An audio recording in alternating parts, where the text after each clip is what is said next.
महिलाओं के खिलाफ अपराध करने वालों की अब खैर नहीं। ये अपराध अब दोषियों को फांसी तक पहुंचा सकते हैं। दरअसल 1 जुलाई से 3 नए क्रिमिनल लॉ लागू होने जा रहे हैं। ये वो नए कानून हैं जिन पर बीजेपी की पिछली सरकार में ही मुहर लग गई थी और लागू होने का इंतजार किया जा रहा था।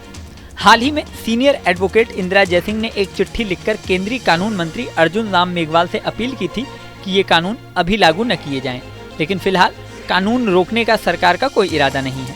केंद्रीय कानून मंत्री अर्जुन राम मेघवाल ने साफ कह दिया है कि 1 जुलाई से तीनों नए कानून लागू हो जाएंगे। उन्होंने कहा कि बदलते वक्त के साथ सुधार होना चाहिए।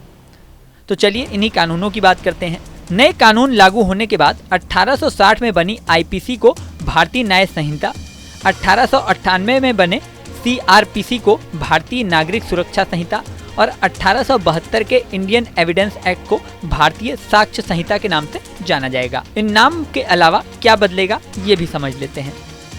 कौन सा कृत्य अपराध है और उसके लिए क्या सजा होगी ये आईपीसी से तय होता है। अब इसे भारतीय न्याय संहिता कहा जाएगा।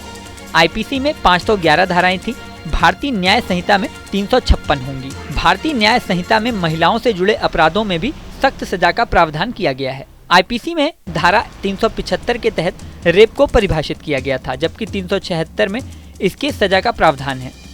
अब भारतीय न्याय संहिता यानी बीएनएस में धारा 63 में रेप की परिभाषा दी गई है, जबकि 64 से 70 में सजा का प्रावधान किया गया है। बीएनएस में धारा 64 में भी यही सजा रखी गई है।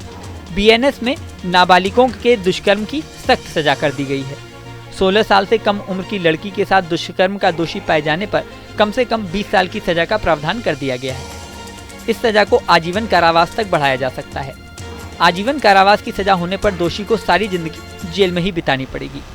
बीएनएस की धारा 65 में भी प्रावधान है कि अगर कोई व्यक्ति 12 साल से कम उम्र की बच्ची के साथ दुष्कर्म का दोषी पाया जाता है तो उसे 20 साल की जेल से लेकर उम्र कैद की सजा हो सकती है।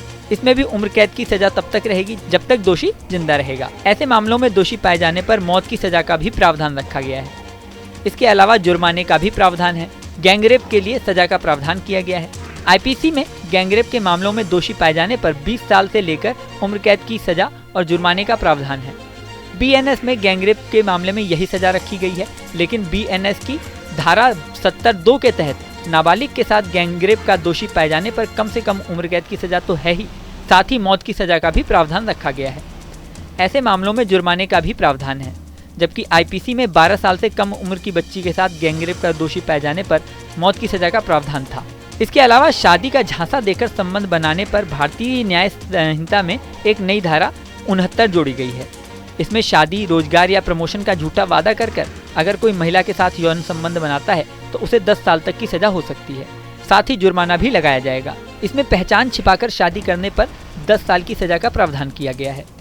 दहेज हत्या को लेकर भी सजा में कोई बदलाव नहीं किया गया है। आईपीसी की धारा 304 में और बीएनएस की धारा 80 में दहेज हत्या की परिभाषा और उसकी सजा का प्रावधान है। इसके मुताबिक अगर शादी के 7 साल के भीतर महिला के जलने, चोट लगने या संदिग्ध परिस्थिति में मौत हो जाती है और पता चलता है कि मौत से पहले पति या उसके रिश्तेदारों ने महिला को प्रताड़ित किया था तो इसे दहेज हत्या माना जाएगा। दहेज हत्या में दोषी पाए जाने पर कम से कम 7 साल की सजा का प्रावधान है, जिसे आजीवन कारावास तक बढ़ाया जा सकता है। इस वीडियो में फिलहाल इतना ही। बने रहें न्यूज़ नेशन के डिजिटल प्लेटफॉर्म पर।